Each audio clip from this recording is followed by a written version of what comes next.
be harassed by police officers. They will not be killed. They will not be shot. And that's why I'm from Bernie. Eric Garner joins me now. So nice to have you on, Erica. Welcome. Thank you for having me. You got it. You know, when we chatted the other day on the phone, and my question is, how does a, white, Jewish, 74-year-old from Brooklyn, I guess right around the same neighborhood actually you grew up in, member of Congress, really resonate with you? And you told me he speaks to your soul, Erica. Tell me how. I mean, he got this aura of jazz about him. He just speaks to me. He's from the same neighborhood of me, like where I grew up at.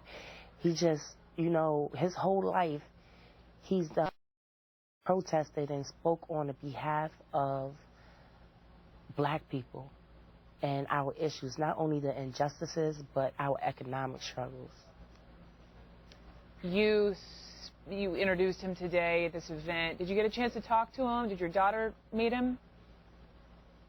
Yes, my daughter's shy, so she really didn't say much, but she just don't know the impact that when she really understands it, how much it means to meet possibly the next president.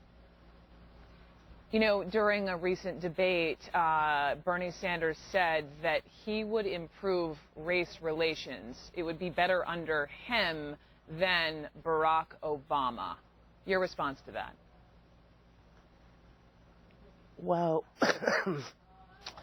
first I want to say I want to give gratitude to Loretta Lynch for coming back with the answer. It's been a year and a half, and they finally moving in my dad's case with the convening of the grand jury. I want the people to know that I'm not jumping for joy. I'm still out here putting pressure, and I appreciate her convening the federal grand jury. And Bill de Blasio needs to fire these killer cops. Okay, but would you agree with Bernie Sanders when he said that he would improve race relations in this country more so than the first black president? Just curious your thoughts. I just think us as a people need to hold him accountable. And if he's saying these things, once he's in office, we need to hold him accountable and put pressure on him. I was talking to someone recently, Angela Rye. She's the executive director of the Congressional Black Caucus, and she said this, that these candidates can no longer to be tone deaf. If you want to talk to me, she's African American. If you want to talk to me, hire people that look like me. If you want to talk to me, get an ad firm that looks like me, and that can speak in my voice. That is what is most important in this election. Yes, Bernie Sanders has your support, but what do you say to other African Americans who say he doesn't speak for them? Well, I wish that it was another black person like Barack Obama that went against all the races or whatever. Just get there and speak on it and not turn their back as soon as they get into office. But Bernie Sanders, I'm not looking at his skin color. I'm looking at his track record. He stood with Martin Luther King, and that's what had me. He stood with Jesse Jackson. That's what had me. He got arrested when he was 22 years old. That's what had me for housing inequality in the 1960s. And back then, he was only 22 years old. He wasn't no elected official or whatever. But we need to stand behind someone who is speaking for, giving us our voice. He's not speaking for us. He's not telling us what our issues are, what we should stand behind for. He's willing to listen, and that's who we need in office. You were there in South Carolina. I know you told me you were going to canvass. You were going to go knock on doors. What have you been telling people who still aren't quite decided? I did my first call yesterday, and I spoke to a 74-year-old woman.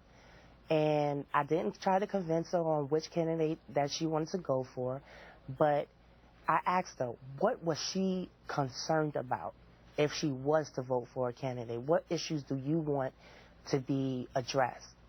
And you know what she said? She said, health care, security. And Bernie Sanders said it's best. Why would someone work their whole life and then be limited on any type of Social Security that they get?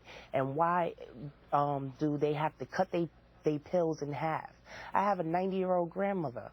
She has to budget between rent and buying pills and her hospital bills. She worked her whole life. Why can't we have affordable medical care for our elderly? No, you raise an excellent point. You mentioned your grandmother. I don't know if this is the same grandmother. I was reading, Erica, your father's mother, so your grandmother. Not my father's mother. My mother's mother is 90 years old. Got you. I got you. But your father's mother is supporting Hillary Clinton, correct? Yes, but I can't speak on why she did it. I can't speak on what her issues or what brought her to the endorsement. All I can speak on why I want to use my platform and my voice to convey my message to everyone around this world, to young people especially. Be involved in the political process because America don't care, and if you don't care, they will not care about you. You have an important voice. Thank you for sharing it today. Eric Garner in Columbia, South Carolina. Thank you.